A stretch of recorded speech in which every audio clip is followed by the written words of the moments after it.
Hello, everybody, and welcome to Punchlines. I am Frank Nicotero, longtime comedian, lifelong sports fan, coming to you live right here at the South Point Casino here in Las Vegas, Nevada. It's a Monday. I've shaved. I look pretty fresh. Ryan, did you shave today?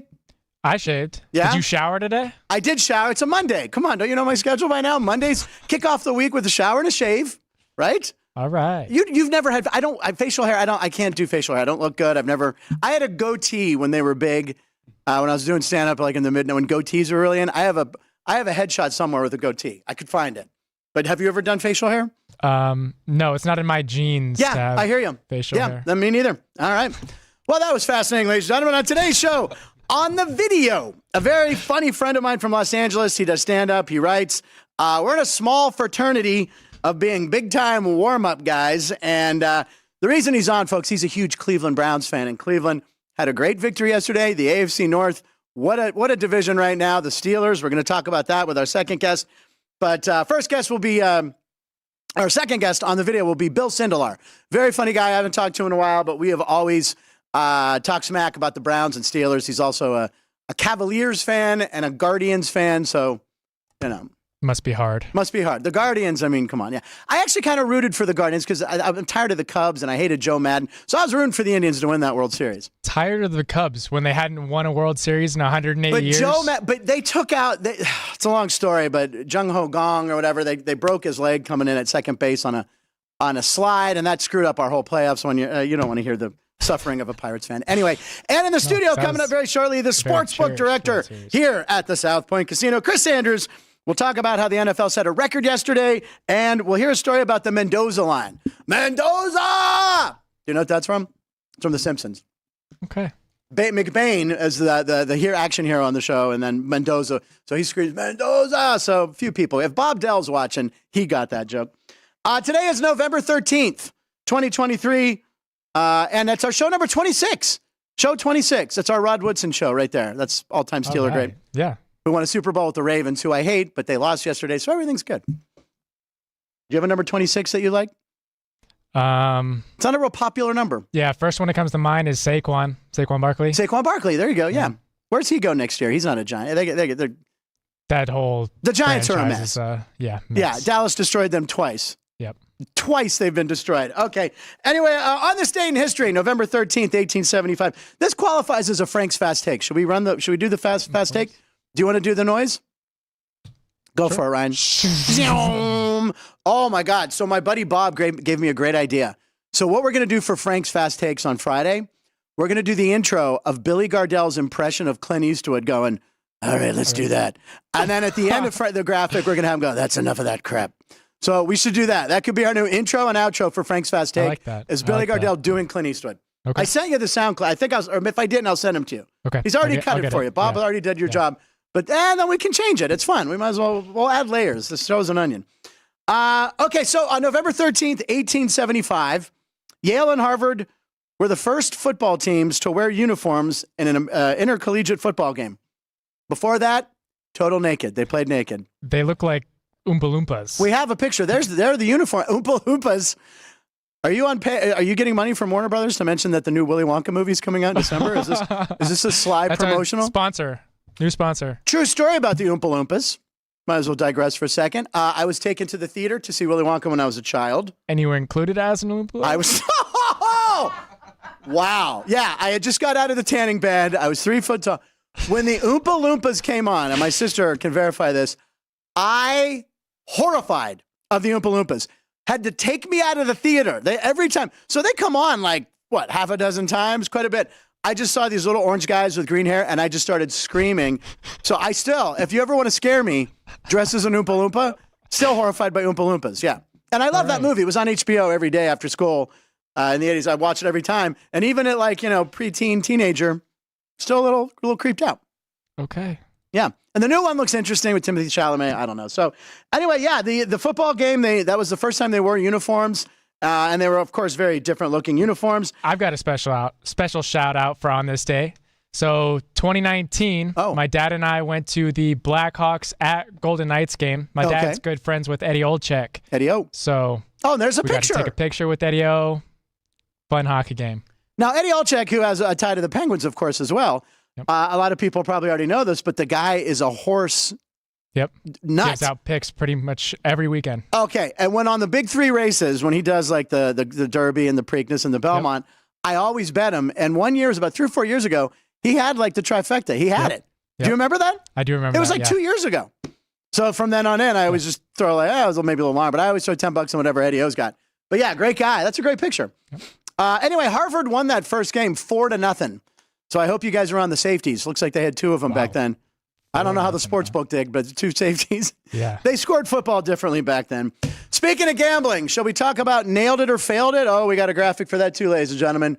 No sound effect, but look at that. Nailed it or failed it. Yeah, I don't like seeing that red X.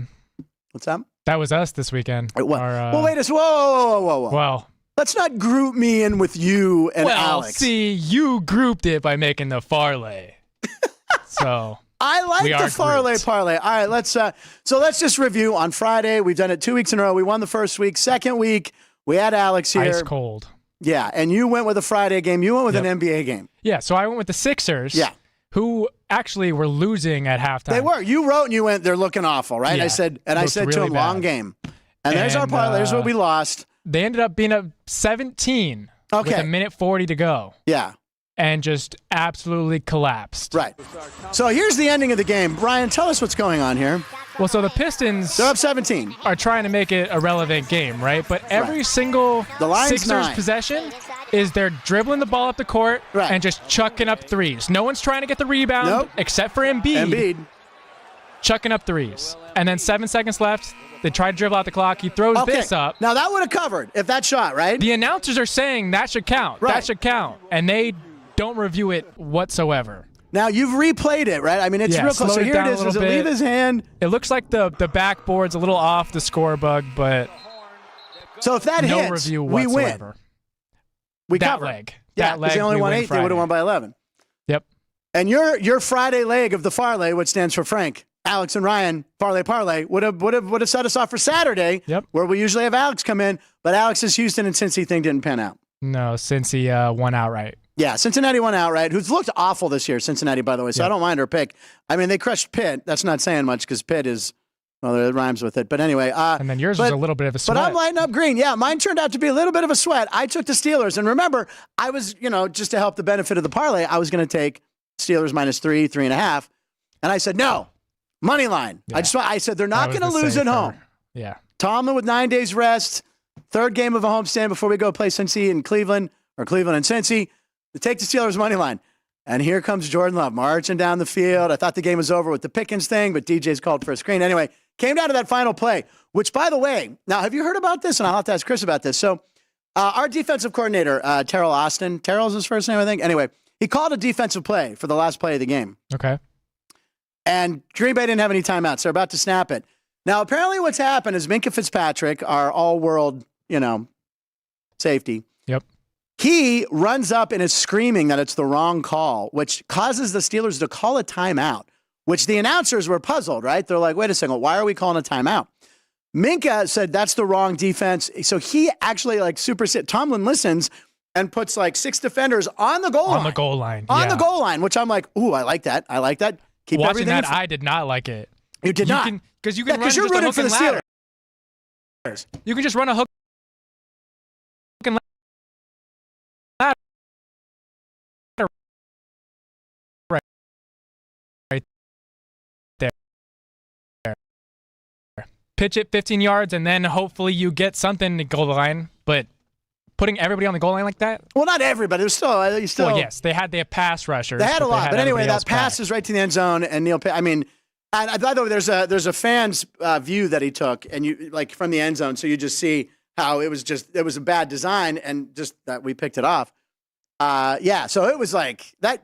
So if that's a catch, then the Steelers lose. Yep. The parlay didn't really matter, but I did have the Steelers. I did take the Steelers.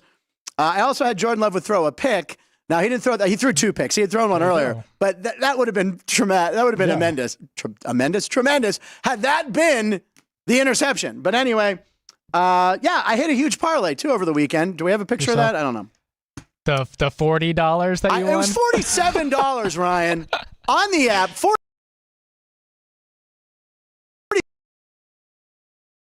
$47. I had Boise State and I think Arizona over UCLA. Was it Arizona or Arizona State? I think it was Arizona State. Arizona State. And the Steelers. I had the Steelers, and $10 paid $47, ladies and gentlemen. Now, that's a pretty nice hit, right? You're like, hey, that's a nice little parlay action. So I nailed that. But that is nothing compared to the $5.5 million that a guy, which might be considered the most lucrative parlay of all time, this guy placed it in a Florida man. A Florida man. Usually it has to do with an alligator in a Wendy's drive-through window. Yeah. A Florida man and some sort of firearm and a bottle of Everclear or Fireball. But instead, this guy at the Hard Rock Sportsbook in Florida, we'll have to ask Chris in a minute if he heard of this. There it is. Put $500,000 on a 4-leg same-game parlay, and he must love Houston. Singletary over 51 yards, which he did. He had a ton. Anytime TD over 45.5, and the Texans to win. So, that game-winning field goal, by the $5 million on this kick, and the guy hits it. That is huge. 30 to 27. Oh, yeah, and that sent it over. It was already over. But it's difficult to get 7 figures down on one wager. 5.5 million, it's an anomaly. It's why perhaps this is the biggest win recorded since the U.S. Supreme Court sanctioned online sports betting. He did it from his couch. This guy might have just been in a T-shirt and no pants, sitting on his couch. $5 million. How we all used to do Zoom. You speak for yourself, Ryan, because I always made sure I had pants. Although, the last gambling's podcast that I worked on. Pajamas, maybe. What's that? Pajamas, maybe. Pajamas. The last podcast I did involved sports gambling and stuff during COVID. One of our handicappers, I won't say his name here because I don't remember it. But anyway, he was on Zoom. And at the end of the interview, stood up and he didn't have pants on.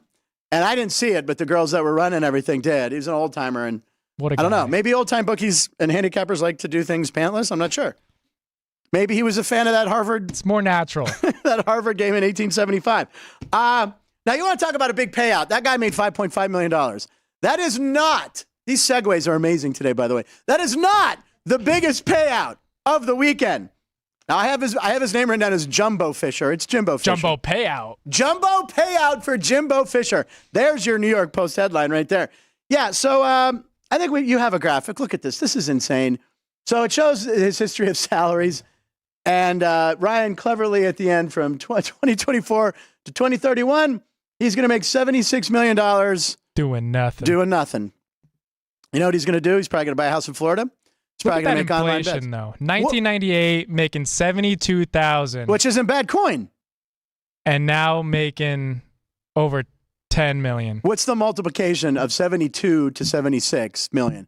It's infinite. It's a lot. It's a lot of zeros, but you know what? Maybe he's the guy who did the big parlay yesterday from Florida, right? Yeah. He might have been like, hey, I got $5 million to drop or $500,000 to drop. Well, A&M fired their coach, and then they beat Mississippi State. Mississippi State just fired their coach today. There's a lot of coaching going. Yeah, a lot of coaches got fired, but $76.8 million for doing nothing. Nada. Unbelievable. Well, you want to know who does a lot, and he's always busy, ladies and gentlemen. He runs the sports book here at South Point Casino. We should bring him in now. The first thing I'm going to talk about is the Steeler game because, I mean, we're both diehard Steeler fans. That's how we met in Pittsburgh a few years back. Green Bay sucks. Oh, you always just say Green Bay sucks. Yeah. It's inherent in you. Bear down, baby.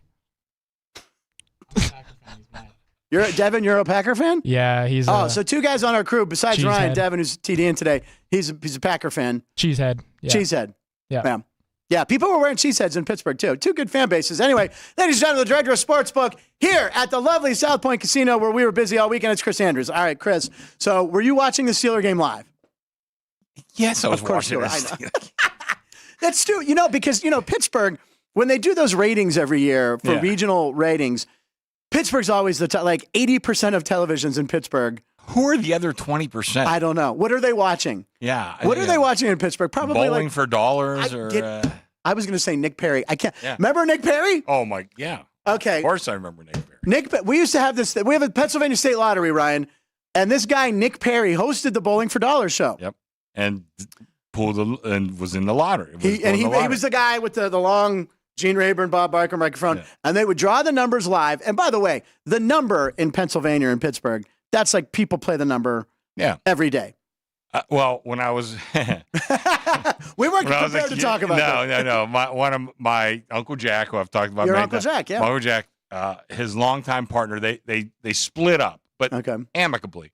My Uncle Jack went into sports betting, and the other guy he became like the biggest numbers booker in Pittsburgh. And one time when I was in Pittsburgh with my wife, we went to Tambellini's. Oh, my God. My mom worked at Tambellini's. Oh, yeah. She big worked in the wise office. guy joint. Yeah, so I walk in. I tell my wife on the way in, I says, we might see somebody I know. So we sit at the table. We're talking. Here comes this guy. Not the guy, but his brother. Okay. Chrissy, what's up? I haven't seen. No way. Oh, yeah. I told him, I said, I knew we'd see somebody. Is that the Tambellini's that was right through the Liberty Tubes there? It was right when you came out? Up on the hill kind of. Oh, up there. Yeah. There was a couple. Long time. Yeah, there was a bunch of Tambellini's. Yeah. So anyway, this guy, Ryan, Nick Perry, he was the host of the lottery. So he rigged the lottery. So what they did was they injected all the balls with a liquid so they wouldn't float as high, right? But the number that was drawn, you remember the number? Well, they did every number except 4s and 6s. 4s and 6s. Okay, I didn't realize it was 2. See, you know more. I don't know. So what came up as a daily lottery? 666. Yeah. So everybody right there is like, whoa, the sign of the devil. That's weird. I didn't realize they had the 4s. So they had combinations. They say to play every combination of 4s Which and 6s. would be a lot. Which would be a lot. But listen, the payoff was great. Free. By the way, Nick Perry was a Greek. Okay. And my family knew him. I think his name is Periopolis? Nick. His middle name was Pericles. Okay. Nick Pericles, and I can't remember what his last name was. But my grandmother, who spoke almost no English, Nick Perry's on Channel 4. Yeah, would be sitting there, in Greek, she'd tell me, just put on Channel 4. It's Nick Perry. Nick Perry. I said, well, he's not on. Put on Channel 4. Okay, we'll put on Channel 4. So he rigged it. So, what's that, Ryan? So that was on my birthday, 1980. April 24th, 1980. A record payout of $3.5 million, which would be $12.4 million today. Oh, my God. Yeah. So how many people were in on the no? What do you think? There was a lot of people.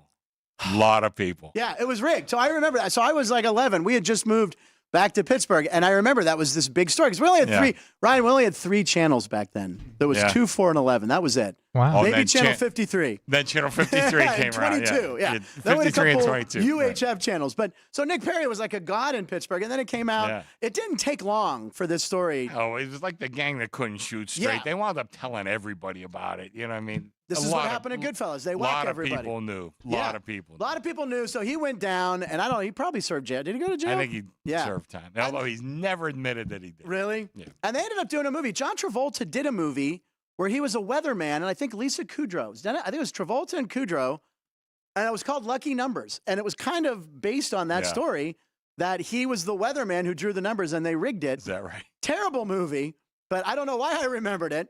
But I'm pretty sure John Travolta and Lisa Kudrow, I want to say. So that was probably like 25 years ago. But is that right? Lucky Numbers? Yep. Travolta, Kudrow, Tim Roth, Ed O'Neill, Michael Rappaport. Who? Michael Rappaport? Yeah. Yeah. Oh, pretty good cast. Yeah, it's a real good cast. Yeah. And then, Michael Keane did a movie called The Squeeze or something. I think that was also kind of like about fixing a lottery or something. I don't know. Anyway, all right. Enough about the lottery. We should talk about football. We're talking about Talk Steelers. About the Steelers. My God. All right. Let's talk about their numbers. They're 6-3. They have 6, just like the lottery was rigged with 6s. They're 6-3, which I don't know how this happened. Well, you texted me last night. I did. I said voodoo. Voodoo. Yeah. I go, Chris, how are we 6-3? Because Chris and I play. He's like voodoo. That's the only example. That's the only. Still haven't had 400-yard game total. We're going to give a shout out to a guy I know, not real well, but I know him a little bit. Dave Damashek. Follow each other on Twitter. We talked on the phone. Pittsburgh guy. Pittsburgh guy, big Steeler fan. Yeah.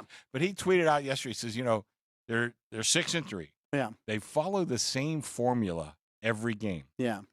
Keep it close. Let the defense do their thing.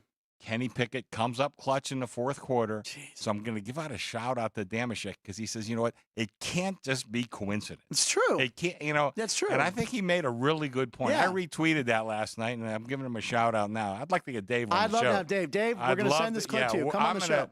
I'm gonna reach out to him. I'd love to get him on the show. But he's right. You know, it's not a coincidence you win 6 games with this formula. Now, we really only got blown out 1 game in the Houston game. That was really it. Which, by the way, we're like, oh, God, we lost to the Texans. And now it's like, that doesn't look so bad. Yeah, the Texans are pretty If it was pretty college good. football rankings, that would help our number because the Texans, I mean, C.J. Stroud is leading the league in passing and touchdowns, right? And I don't think any rookie's ever done that through 10 games, not even Andrew Luck, because he was up there with your boy Andrew Luck. You know, I mean, I got to tell you, Andrew Luck, probably my favorite, and there's a long story why, but probably my favorite player.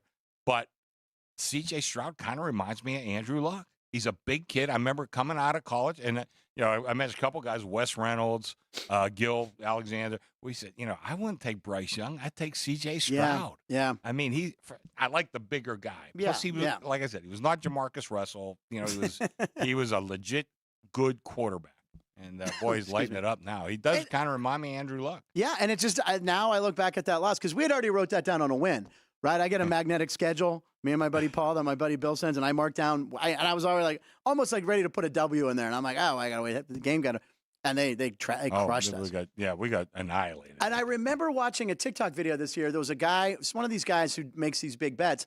He said, easiest bet of the year: Jacksonville Jaguars winning the AFC South, and he placed like 50,000 or 100,000 to win like 20.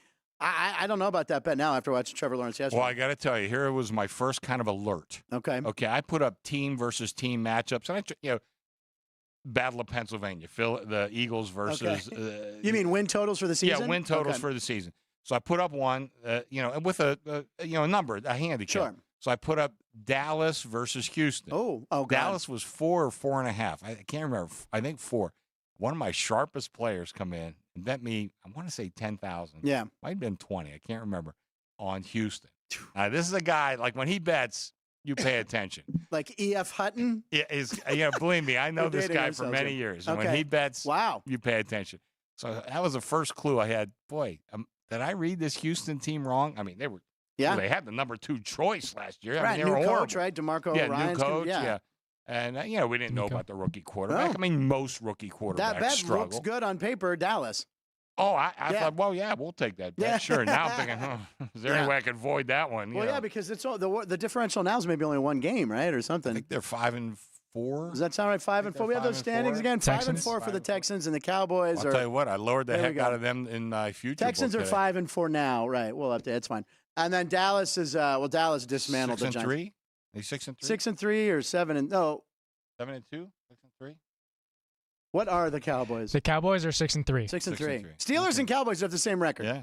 All right. And the Dallas is the hype machine. Now, what was the sports book? Now, yesterday that line was like 15.5. Dallas over the Giants, right? 7. 8. We did it go to 18. All right, it closed it. Closed at 18. Late money coming in on Dallas. Huh? Oh, that was not a good game for us. Not a good game. That was not. I walked through the sports. I heard there was some Dallas fans in here, and they were just. Oh yeah, and they're cheering all the way to the end. Listen, I'm a little older. Yeah, I'm a lot older than you. You're more of a Ravens hater. Yes. I'm a Dallas. Well, hater. yeah, I do hate. Yeah, that I get it. Yeah. I hate Dallas. I didn't like seeing Rod Woodson get that Super Bowl with them. With the Ravens? Oh, my God. By the way, 26. Yeah. Le'Veon Bell. Another Steeler. And going way back, Herb Adderley from those great Dallas teams. See, I don't need that. That name sounds familiar. Herb Adderley, yeah, he's great. Like the first game I remember. He was really a Packer, and then he finised his career with Dallas. The Cowboys. And he's like embarrassed to even say he was with Cowboys. Because my earliest memories are the 2 Super Bowls when we beat Dallas 35-31. Mm-hmm. I believe it was January 10th, 1979. My grandfather passed away that morning, so that's why I know the date offhand. When Jackie Smith dropped that ball, we always like to think my grandfather swatted it away. But I remember watching that game. And then I remember watching the Super Bowl. So I do remember, I didn't grow up, I didn't have the hatred of the Cowboys because we beat them, right? I'm like, well, we beat them. There's no rivalry there. But there is a great book called like Steelworkers versus Cowboys. I don't know what it is. I have it somewhere. Well, I might have it. Yeah, you know what I'm talking about? It just showed the difference between the 2 cities. I might have that, yeah. Where Pittsburgh was, going through this huge depression with the steel mills closing, and Dallas is glory days of the oil, So it's a really good book and how the Steelers beat them twice in the Super Bowl, which we always love. And we should have beat him a 3rd time if it wasn't for Neil O'Donnell handing throwing the ball. to Larry Brown or Larry whatever. Brown, yeah. But he said, I don't know who was the receiver. Was it Yancey? No, Capers, the Thigpen. I don't know. So it was supposed to broke out, whatever. Yeah, that was a disappointment. I was in Vegas for that game. Really? Yeah. I bet all these prop bets, and I bet all these games, and I bet the Steelers to win. I didn't bet the Steelers to cover, which they did. It was the one bet I didn't make. So everyone's looking through their tickets like, oh, well, at least I got this. And I'm like, I forgot to do that. Oops. 5 walk-off wins yesterday in the NFL with all those kicks. That had never happened. First time ever that 5 games ended on winning kicks, which is, I mean, that's gotta make the book go. Somebody from the media asked me, why are so many games going under this year in the NFL? Yeah, good question. I don't know the answer. I really don't. I said, but what I have a hunch that maybe so many games are so close. Right. And they have been really for the last couple of years that coaches are just playing it close to the vest. Now, I know they go for it on 4th down and all that. But think about it. Even if you make it on 4th down, you're still going to churn some more clock. Yeah, You churn clock. And I think guys are just playing a little more conservatively because they know game's going to probably be decided in the 4th quarter. And these primetime games going under is alarming, right? Yeah. And are people betting the unders a lot just blindly? Or are they not blindly. Okay. No, actually, yesterday I talked to Michael right after kickoff. Michael gone. I said, well, the best scenario for us is Raiders and under. Okay. And that's what came. That's what happened. Yeah, the Raiders pulled that one out. Yeah, right. Looking at next week, there's 5 double-digit underdogs that opened up. Really? There's the Commanders are 10-point favorites against the Giants. The Lions are 10-point favorite against the Bears. The Dolphins are 11 against the Raiders. I think we're up to 12. Cowboys are 11 against the Panthers, and the Niners are 10.5 against the Bucks. I think we're up to 11 there too. Yeah. Wow, that's unusual. That's some big ones. By the way, you mentioned primetime games. We got 2 great primetime games this week. Yeah. Bengals and Ravens on Thursday. I know. That's we're going to watch them beat each other up. I love it. Philly, KC on Monday. Unbelievable. Yeah, so 2 great primetime games. Well, last night's game wasn't great, mention Sunday night. Boy, what was that? So you sent me a tweet, Ryan, about the Giants and Jets. The 2 New York football teams have played on national TV 34 times. It's unbelievable. And they've won a combined 4 games. 4. I thought it was straight, but it's 4. Okay. Yeah. Since 2018. That's absurd. Incredible. Since 2018, 34 night games, Jets or Giants, they've won a combined 4. My God, and they keep putting them on national TV. Yeah. Well, it's a New York audience. I know. And then tonight, it's a bunch of crap. It's a bunch of crap because people. It seems across the country, you got like Packers, Bears, Steelers, Patriots, Cowboys. Those are the teams America wants. The New York. It seems like the New York teams want to New York. Listen, that's old news. You want to go to New York, you get all the endorsements. Right. Who has more endorsements than Peyton Manning? Oh my God. He was in Indianapolis and Denver. Travis Kelce's making a run. He's from Kansas City. He's making a run. Him and Mahomes. All right. Do we want to talk about the Mendoza? Yeah, I definitely want to talk about that. I know you got that on your list, but I know we're running out of time here. We have time for you always. Oh, we got a guy waiting in the wings. He's fine. Bill's fine. Right. He's not on yet. We're fine. So, okay, the Mendoza line, if you want to explain what this is. Okay, the Mendoza line, George Brett started it. Okay. Because remember, I don't know if you're old enough to remember. No, I remember. We had the Sunday paper. Yeah, and the league averages. Yeah, that was my favorite thing. I mean, I loved going through this. Runs, hits, runs, average, RBIs, home runs. And I loved pouring over those. And those were glory days of baseball. Yeah. Anyway, George Brett, who was usually like in the 380s or 390s. Hit 390 one year. And he said, as long as I'm above the Mendoza line, because universally, Mario Mendoza of the Pirates would be like right around 200, 198 or something like that, always at the bottom of that huge list. Yeah, he was a defensive specialist shortstop for the Pirates. And then later, I think Seattle and Texas. Here, he played with the Pirates as a defensive replacement through 1978. In 5 seasons with the Pirates, his averages are 221. Not bad. Whoa. Next year, 180. Yeah. 185, 198, and 218. Okay. That's brutal. So, and Chris Berman made it very – when ESPN first came out in baseball highlights, he used Mendoza line a lot. But but the guy played in the league for like 9 years. That's how good of a glove he had. He was a great shortstop. He really was. And the thing about – by the way, if we can find a picture of Mario Mendoza and pull it up, what I always remember on his baseball card was he had the biggest glasses. Yeah. So I'm like, wait, he's a defensive specialist. If he loses his glasses, it's over. He's Burgess Meredith on the Twilight Zone. He won't be able to see, right? But I got a quick Mendoza story. Okay, go. I want to hear the Mendoza story. So I'm dating this girl, nice girl, and I'm driving her home. She lived with her parents still. So we pull up to her house, and it's bases loaded, 2 outs, bottom of the 9th. Right. Mendoza's up. Okay. I pull up to her house. I say, I gotta listen to this. I'm going in the house. She says, "Oh, I'll That's walk your you." invite. I'll walk you. No, her parents. She live with her parents. I want to walk you to the door. I'm being polite, and I'm going in. I said, well, I'm going to listen to this at bat. I mean, it's 2 outs, bottom of the 9th. We're down by a run to Philly. Yeah. I'm going in the house. I said, go ahead. I'm not getting out of the car. She goes in. Mendoza gets a base hit. We beat the Phillies by 1. Well, bottom of the rivalry, 9th. yeah. I mean, you could probably find that somewhere. And I want to say 78, maybe 79, something like that. I think 78. I never went out with her again. She was a nice girl, but I mean, she's not going to let me listen to the last at bat of a game. I mean, we were not a match made in heaven. And listen to this: Mendoza's in the Hall of Fame, the Mexican Baseball Hall of Fame. Oh, So, but how did we come up? Why are we talking about Mendoza right now? Yeah, why are we talking about? Because my friend Tony Sinise. Yes. Now, what is Tony this? Sinise, who I've known for 30 years. An I think Italian. another Italian. From Altoona. Oh yeah, I've been From Altoona. Altoona, PA. Anyway, I've known Tony for 30 years or so. We've done a lot of work together. Matter of fact, last year, when he helped me and Vinny when we put out the NCAA numbers right away. I mean, wow, boom, they're up here at South Point before anybody. Take 10,000 a rattle too, by the way. So what's that again? We take 10,000 to a number.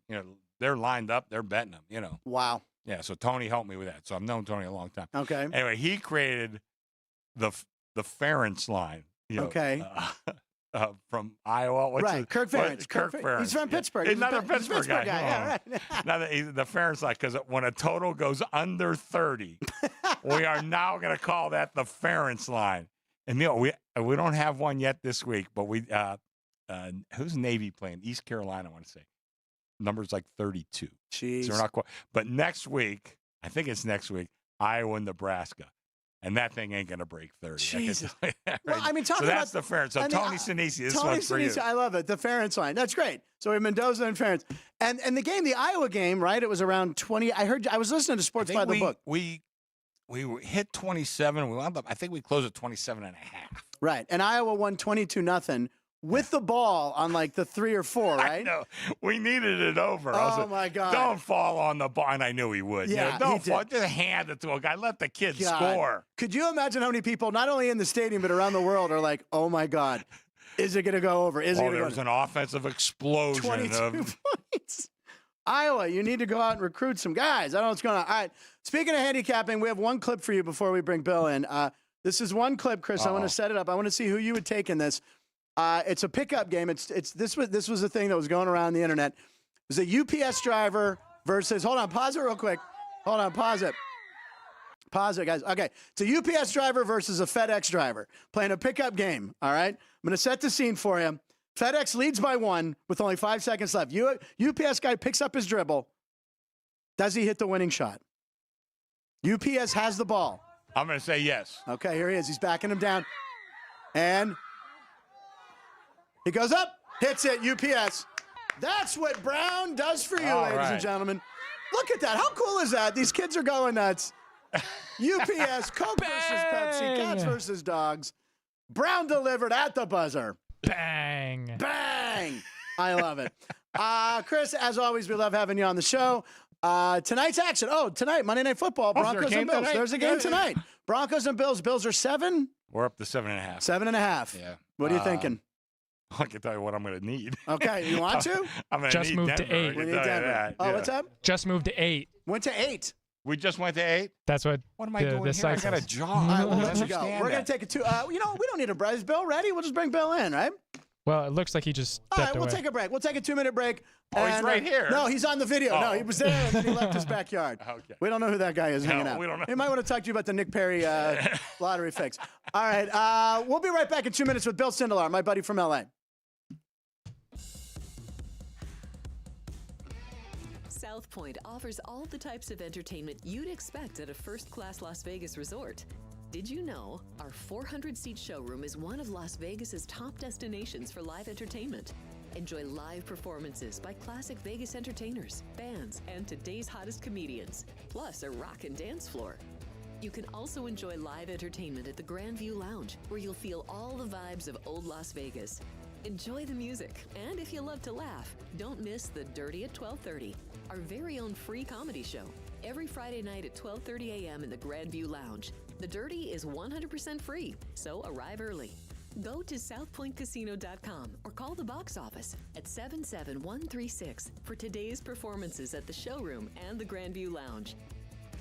When you're ready for your favorite cocktail, stop in and unwind at one of our 7 specialty lounges. There's a bar around every corner, because you're in Vegas, baby. South Point Casino has plenty of attractions for the whole family. Catch a movie.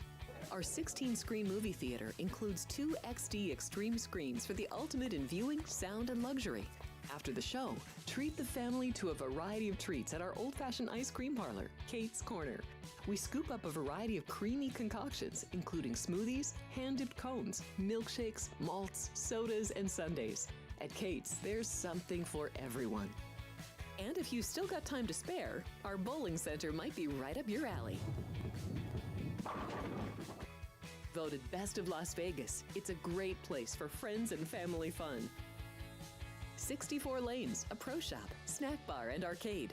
And while the kids are bowling, you can play slots and sip on a drink in the Alley Cat Lounge while overlooking the lanes. For our more serious and professional bowlers, the South Point is also home to a separate tournament bowling plaza.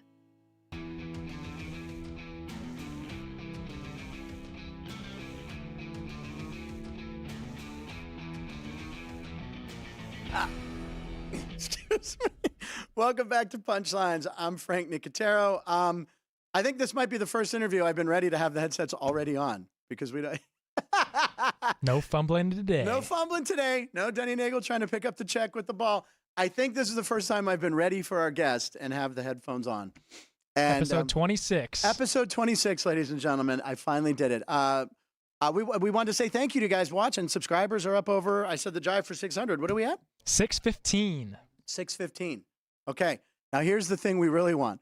We want subscribers 666. We were just talking about the sign of Satan there. That number, we got to do something special for 666. What do we do? You know what we do? We make them have to watch a Jets game. Suffer with Jeff. Yeah, you got to watch a Carolina game or a Jets game. If you are subscriber 666. Anyway, keep subscribing, keep sharing the show. We really appreciate it. You can watch, if you don't watch it live, you can watch it on YouTube later on, and we're on where you find podcasts. You can listen to us. You won't get the visuals of my face, but then again, who wants it? Who wants it? Well, that's Ryan. I thought you'd be like, well, you know, my mom probably does. Yeah. Some girls out there, my girlfriend. Okay, we got to go. All right, ladies and gentlemen, I'm going to bring him in. Ladies and gentlemen, Bill Sindelar is here. Bill, what's happening, buddy? Oh, I'm sorry. I wasn't paying attention. I was just looking at the computer screen. Just showing off that slick hat. That is, listen. I don't know what you're talking about. Oh, my God. Ladies and gentlemen, if you couldn't tell, Bill Sindelar, a very funny gentleman. And, whoa, who's walking out of the coffee bean right now?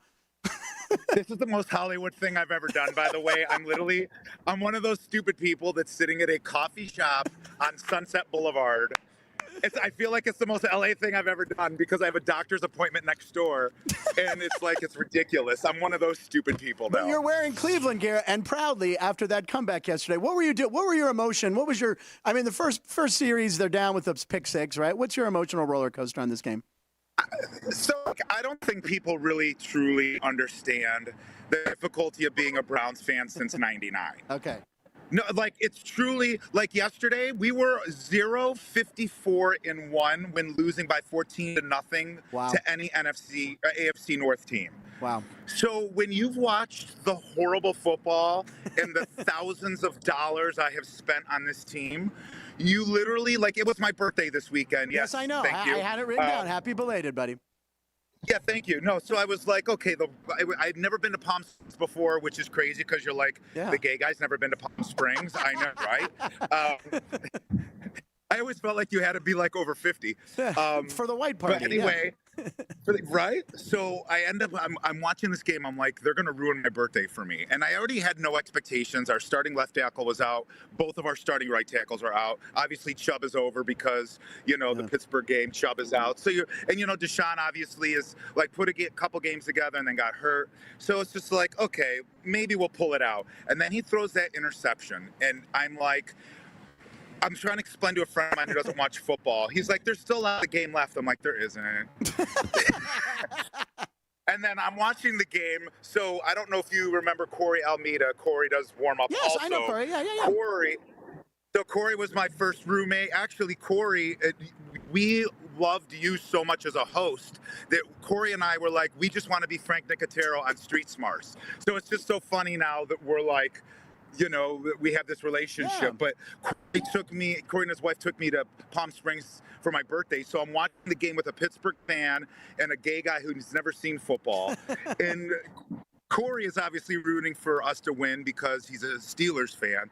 But the emotions were like, it's halftime. My brother's like, you're always so negative. I was like, dude, we have season tickets. We've seen this before. We know what's going to happen. And then all of a sudden, that magical second half, like Watson's 14 for 14, throws a touchdown. The defense, our defense has been solid all year, but we literally shut them down in the second half. The running game, they couldn't do anything. And I just couldn't believe it. And when they go to line up that field goal, my friend who's sitting next to me is like, so let me ask, he's like, your kicker missed the extra point. They're not going to miss 2 in a row, right? Because they're a kicker. He won't miss this. And I just literally turned to him and I'm like, you have to shut the F up right now.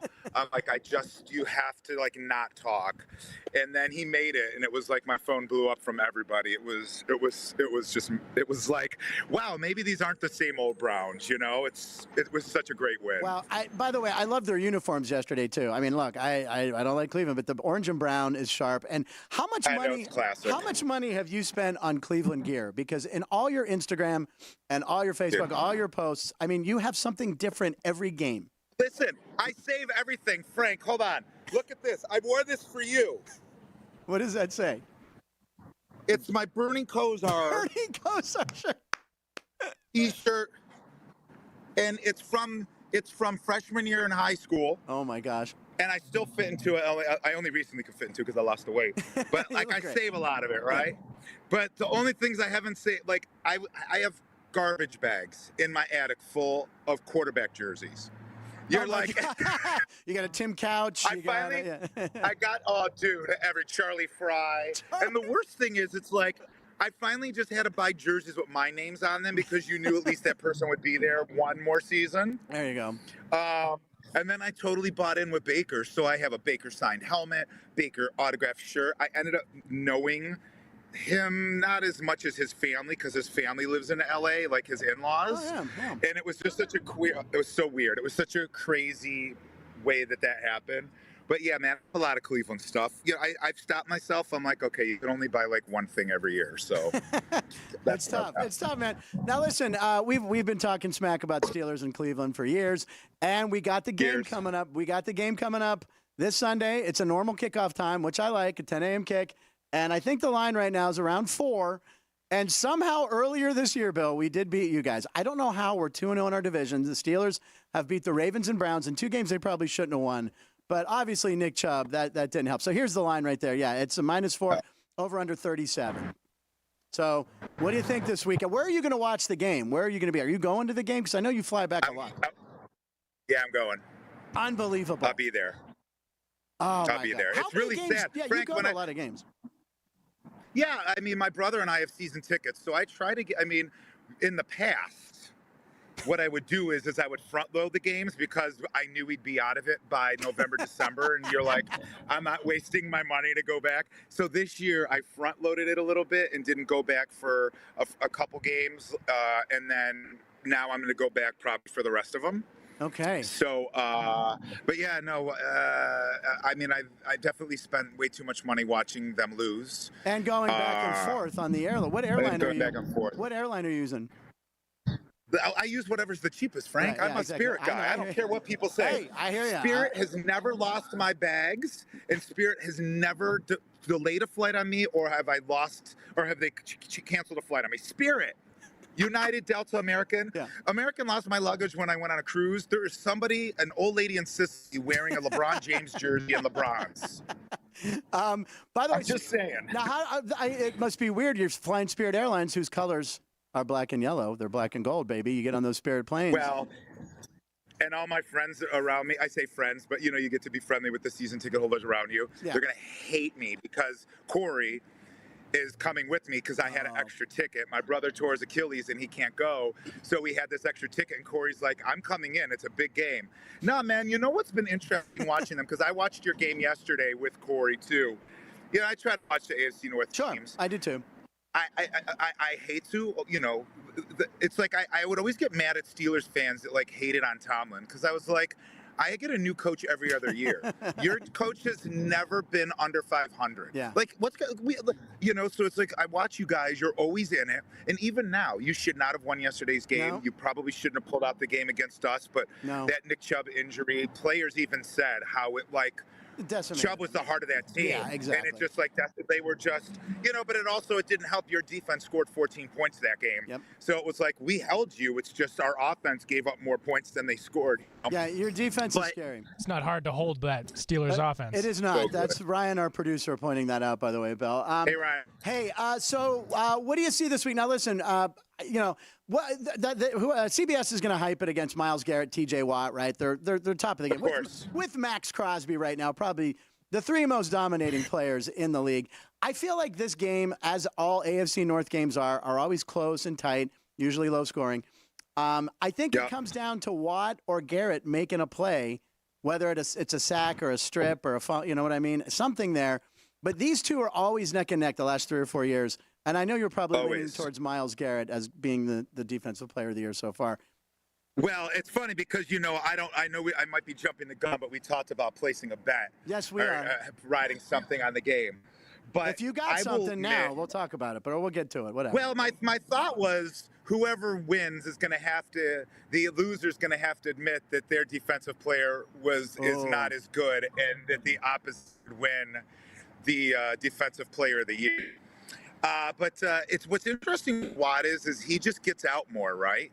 He kind of can drop back and does more. Myles is just like at the line. So I feel like you hear Watt's name more because he gets so much more involved in that like second level than Myles does. A little bit, yeah. But it's really amazing. I mean, obviously I'm a Myles guy. Watching him get like double teamed and then chipped by a running back and still getting a sack. It's like the dude's a beast. Yeah, he is. I mean, without a doubt. So listen, we have a clip of I want to show you of the Cleveland game. This happened in Cleveland. Go ahead, roll this. So we have a clip we want to show. What is this, Bill? What am I seeing here? This is the best thing you've ever seen in your life. Oh, yes, it is. So I used to be a Cleveland dancer. There I am in the middle real quick. Okay, listen, we'll see you again. It's coming up. I was a Cleveland dancer. The day before this was supposed to happen, a guy got hurt. Okay. And someone calls and they're like, Bill, we need you to dance at the lighting ceremony in Cleveland. And I was like, wait, me? I'm like, I just take this for fun. They're like, there you go. Oh my gosh. There you are, right there on the left. So we're doing this dance. We're doing this dance. The stage is wet, by the way. There's dew on the stage because we're shooting at night, right? Okay, right. So just know we're slipping and sliding. So in the back, they drop a ramp right now. Okay, here comes Santa. Santa's walking up the steps. Now, we bleeped it, but tell him what happens. So Santa's walking up the steps. Watch, Santa slips. He doesn't know his mic's open, and he goes, ho, ho. He goes, oh, F. Yeah, he's and then jumps up and goes, ho, ho, ho. Oh, my God. And look at this. Look at broadcast on TV. Oh. Dude, and at the time, I worked at SeaWorld in Cleveland, and I know pyro. Pyro goes up and out, right? So when they blocked us, they were having us stand next to the pyro, and they're like, oh, the pyro shoots up. I'm like, I've done pyro. It's going to go up and out. Right. And I looked at my dance partner. I was like, we're getting out of here. So as soon as that pyro went out, we ran. Dancers were getting burned. You hear people going, oh, running off stage, dancers. Santa slips and falls, says "OF," and jumps up and has to go ho ho. Funny story, he actually got fired from the buffalo lighting ceremony the next day because they heard he dropped the F-bomb on live TV. Oh my God! You can find it's on Bill Sindelar's Facebook page, by the way. Bill Sindelar. I saw that last it's night. So funny. Man. You saw me in like 2 shots too. They were like, just put him in the back in the corner. Oh my God! No, we had to have that. All right, that's too funny. So listen, I want to say that Bill also does audience warm up a lot for a lot of the big shows. You've been doing The Voice from its inception, right? You've been there for all of it, right? Yeah. I've been there. I've been at The Voice since '81. I started Dancing with the Stars and kind of bounced back and forth on that. I actually left Dancing with the Stars to do this stupid show where a girl puts on a wig and no one knows who she is, and then she takes it off and she's an ordinary girl. I'm like, Hannah Montana, this sounds dumb. No one's gonna watch it. Oh, no way. I didn't realize you did that. So, oh gosh, dude, the first time, it was stories there. Everyone's just cracking up over here. Is that something that happened with you and Miley or something, or what? Or just dealing with kids in the crowd? Listen, man. I mean, it was the thing that was awesome about that show and that time is I was lucky. I got to do Hannah Montana, Good Luck Charlie, Jessie, in a show called Bunked. It was basically everything. Ryan remembers all these shows, by the way. Well, but Ryan, that's the best part about my job, and Frank will probably say the same too about when he was doing it. It's like you get to bring these moments to people, and like I was working on the biggest shows in the kids shows in the world. These kids would like we would have kids who would meet Miley and like pee their pants. I'm not saying that to be gross. I'm saying like, oh my God, Hannah Montana's here. Like Brian Wilson sat next to me and I had explained to Brian Wilson that Hannah Montana and Miley Cyrus were the same person. Brian Wilson of the Beach Boys. Brian Wilson of the Beach Boys. Oh my God. Kept asking, when am I going to get to see Miley? And I was like, no, that's her. She's just wearing a wig. Wow. No, Miley was the first person. Listen, I didn't drink till I was 20 in college. Okay. I was a very good boy. I didn't have premarital sex. I never did drugs. And then I do Hannah Montana, and Miley invited me to her house for a party. And if you're gonna get high, you're gonna smoke weed with Miley Cyrus. Oh, come on. So she had a joint. She passed it to Zac Efron, and I took it out of Zac Efron's hand, and I was like, "Oh, I'm making out with Zac Efron," and that was the first time I got high. What a rotation. And that's why, man. The stories we used to have. It was just fun watching them grow up, and I always felt bad for Miley because she did, obviously she did stuff that people were always like, I'm mad at her. Right. But she was honestly, she loved her fans and people and was like one of the best people I've ever worked with or for. And so. Wow, that's great. So you took a joint from Zac Efron. Boy, that really is a high school memory. High School Musical. Oh, shit. Anyway, you guys. I had to learn the dances. High school. Oh, wow. I had to learn the dances. So you do the reason you're at a coffee shop also, we want to point out, is you do the talk almost every day, right? I mean, or it is every day or 4 days a week. Right. Yeah. Okay. We were there, and then I had to get over here to the other side of the hill. Yeah, I was on the talk today, and then tomorrow I have the talk and Dancing with the Stars, and then Friday I have the talk the rest of the week, and then I'm doing a new sitcom with John Cryer and Donald Faison. For NBC, and we are like, we have to get back. So, and then I do Night Court next week. It's the strike's over. No more fun sitting at the pool drinking Mai Tais. So you're doing Night Court, which I read is like one of your all-time favorite shows too. The original. All-time favorite shows. Yeah, I mean, come on, Harry Anderson and Marky Post, and unfortunately we lost Richard Mall last week too, or a couple weeks ago. Yeah. How do you like now? Yeah. What's the difference now? Now I've done a lot of warm-up. I did mostly game shows because I was in the game show world. And I've filled in for Bill on Dancing with the Stars, and sometimes we can't do everything, so we trade off and we help each other out. But what's the difference? Yeah. What's the difference between doing warm-up on like a game show or as opposed to like a sitcom? Well, I mean, it's hard on a game show. Well, it's like, on a game show. Yeah, or the talk or whatever. Well, yeah, it's every show is so different because it's like on the talk, it's a live show, so there's no room for error. It's like you have to come in hot. It's got to be it's a sprint. The audience has to laugh. We can't fix it. You get on and off, right? And then on a sitcom, it's like, when I do the Connors, it's like it's Laurie Metcalf and John Goodman and Sarah Gilbert, and like everything, they can say the word yes and the audience laughs, right? But it's old school sitcom writers, and we come in and the scripts, you know, they rarely change them, and we can shoot that show kind of quickly. And then on Night Court, it's a little different. It's like it takes us like 4.5 to 6 hours to shoot an episode. So it's like those sitcoms are like marathons because you're trying to not burn the energy, and you're trying to make sure everyone stays laughing while not annoying them, because the more they see you, then they can get more like annoyed of you, or they're like, what's taking so long? And you're like, oh, they're punching up the scene. And then they change one word, and then nothing was funny about it, and the actor looks into the camera and goes, that was a waste of time. And you're just like, hey, let's hear it for You know, I went to one taping, God, what was it? Rob Schneider was on Men Behaving Badly.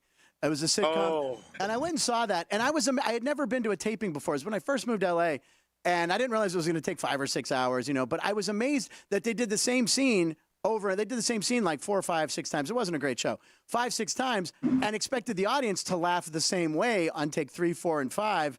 And it was just brutal. Now with the Connors, obviously they're like you said, they're getting it quick, and we know that's some of the best writing out there. But on that show, it was just brutal. It was just like, oh my God, ha ha ha. Like, well, and then you get blamed, or like the warm up. Like that's the thing with the game show, right? Like they want the excitement, and you know how it is hard when there's downtime because you're trying to keep people going, or the people lose, the audience loses interest, or if there's a play along factor for a game show, like press your luck, it's fun to cheer along. But if it's like a trivia show and no one knows the answers, they're just sitting there, and it's like, or if they know the answers and the contestants don't. You know, I always would say I'm smarter than a 5th grader. People would stand there for like 15 minutes, and it's like, bro, you don't know. Just make a guess, because a bird's not going to fly in with the answer and drop it on the desk for you, and you're going to know the answer. Yeah. But like, on a sitcom, it's tough because if like the audience isn't laughing, then they think you're not a good warm up. Yeah, I know. It's they don't want to hear that stuff. It's just like, this is good, this is funny. Yeah. It's a tough job. It's really tough sometimes for us. Ryan, what's going on live comments? Has anyone piped in about anything in particular on the show today? Michael O'Day said less than zero taught us burgers, everything we ever knew about Palm Springs. Okay, my friend Mike O'Day, he's obsessed with less than zero. I think he's equating this to possibly the party at Miley with Miley and Zac Efron as well. And then Palm Springs, he always quotes that movie. Mike, he's a lawyer. He should be a lawyer, but he loves talking about less than zero. I love it. So what kind of bet are we going to make on this game, Bill? We got to do something. Do you work anything up here? I mean, tell me, what do we do? I mean, I feel like, I don't know when you're going to be back in LA. I am never, ever, I can try to find a Steelers jersey and be forced to wear it on the talk. Yeah, that's what okay, I'll tell you what. Let's make it that half. If the Steelers win, you have to wear a Steeler jersey, and I know someone, I can get you one, okay? I'll get you a jersey. Okay. It might not be the next day, but it'll be, within that week. Paul Sugarman's got like 30 jerseys. He'll get one to you. And then if I'll tell you what, if the Browns win, maybe you could send me some Browns gear later in the week. I'll wear the Browns gear. On Friday? I will do a Johnny Manziel jersey. Oh, you can wear my Johnny Manziel jersey. And I'm in Vegas. It's Johnny perfect. Football. Yeah, it's Vegas. This was his favorite city. Yes. But that's what I'm talking. But this is what I'm talking about, Frank. That's what no one understands. Your quarterback that you drafted, that's supposed to be your franchise quarterback, has a concussion, and he takes a private jet to Vegas. Oh my God! And puts on a wig and calls himself Billy.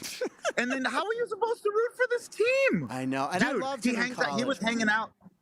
Oh, dude. But I knew he wasn't going to make it as a pro. Frank, he used to hang out at Jinkies all the time, hungover. The Jinkies on Ventura there in Sherman Oaks, that one? Yeah, but I knew the waiter, and he would text me, "Your boy's here." I'm like, he ain't my boy. I am not coming to see him. I can't even watch the documentary, Frank. Oh, I watched it. It's only like an hour and a half, and they kind of at the end they just kind of gloss over the whole stuff. But yeah, it's he kind of like it's bad. But Johnny, yes, I will. Oh my God, was he number 2? What was he? Yep. 2. So was his career, number 2. But and what's that place behind you hiring? What's the strip mall there? It says now hiring. It's a Coffee Bean and Tea, and it's Coffee Bean. They're looking for baristas. Right. Yeah, they're looking for baristas. Look at that Johnny Manziel. Look at him. Now who's that on the? Oh, that's his disguise. That's Billy. There's Billy. Look at this idiot. Oh my God. Yeah, he lost. Think about it. Things were so bad in Cleveland. Kyle Shanahan did a PowerPoint presentation as to why he should be let out of his contract in the middle of the season because of Johnny Manziel. Wow. Think about that. That's hysterical. We got to get our hands on that PowerPoint. That would be genius to see. Holy cow. Wouldn't that be amazing? Would be epic. I couldn't even imagine. Slide A. He's in Vegas right now. We are in meetings, and he's not there. So we have that second clip ready. Why don't we just go ahead and roll that?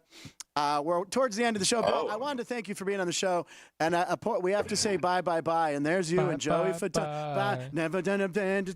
How excited were you to do the bye dance with Mr. Fatone? You know what's so weird, dude, about our careers? Yeah. We have worked with people that were like our idols or people that we've been to concerts to. And I have been fortunate because when I used to work with Wayne Brady, and Wayne and I were friends. Wayne and Joey were really good friends because they worked at Beetlejuice at Universal in Orlando. Wow. So I got to really, and then Joey and I did a couple shows together on the road. Yeah, I did Singing Bee with them. Epic. Yeah, Singing Bee was fun. Oh, yeah, you did Singing Bee. I did Karaoke Battle USA. Yeah. We traveled the country, and we had some epic nights.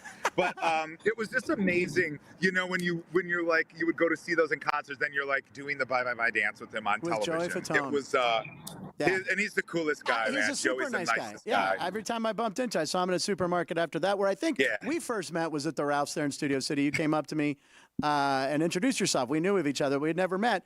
But I think the thing that I'm going to take away from this interview the most is he and Corey wanted to be Frank Nicotero. Did you hear that, Ryan? I did hear that. They wanted to be me.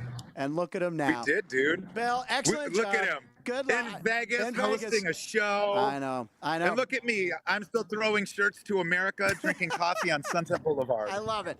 Hey, excellent job. I guess I have to say good luck, but next week you'll either see him. We'll get a clip of him doing warm up at the Tuck wearing a Steeler jersey, or me wearing a Johnny Manziel jersey, which, by the way, the more I think about it, not so bad. I might not mind that. That's kind of cool. But, Bill, excellent job. Good luck the rest of the season. I hope your team stays healthy as well. Guys. Steelers. Thank you, Bill. Killer job. Bye. Thanks. Bye. And I think that's bye for us, isn't it, Ryan? Show 26. So 26, you will not be here Tuesday, Thursday. I will Wednesday, not be Thursday. here. I'm heading out to New Orleans to film this game show I host, Wait, What Happened, which is on the very local app, which is free. I encourage people to get it. So I will not be here. It will be Alex and her dad, Danny. Kenny or Danny. That's why you got to tune in. God darn it, I was so close. My name is. So close to getting through this show with a perfect record. Danny. Kenny. So on Friday you can do a parlay. Kenny and Ryan, a parlay. Well, you'll be here. I'll be Friday. here Friday. Do you know your schedule? I don't know my schedule. I just, when the light goes on, I go, and then I stop talking, and then I just say, when do I come back? Anyway, thank you for watching the show. Sports by the Book is on today at 3 p.m. in the studio, and they just do an hour on Mondays. Yep. Okay. Alex and Kenny, have fun. I will be back on Friday. So I'm missing shows 27, 28, 29, but I'll be back for 30. Be back for our Logan's Run episode. Someone's laughing at home on that. Logan's Run, you were killed at 30. It's a great science fiction movie. Great job, Bill. Thank you, Chris. We'll see you next time. I'll be back Friday, but make sure you come back tomorrow at noon. Signing off like Dick Clark. There you go. What's the name of the show? Punchlines. I'm Frank Nicotero. Lines live in Nevada every show.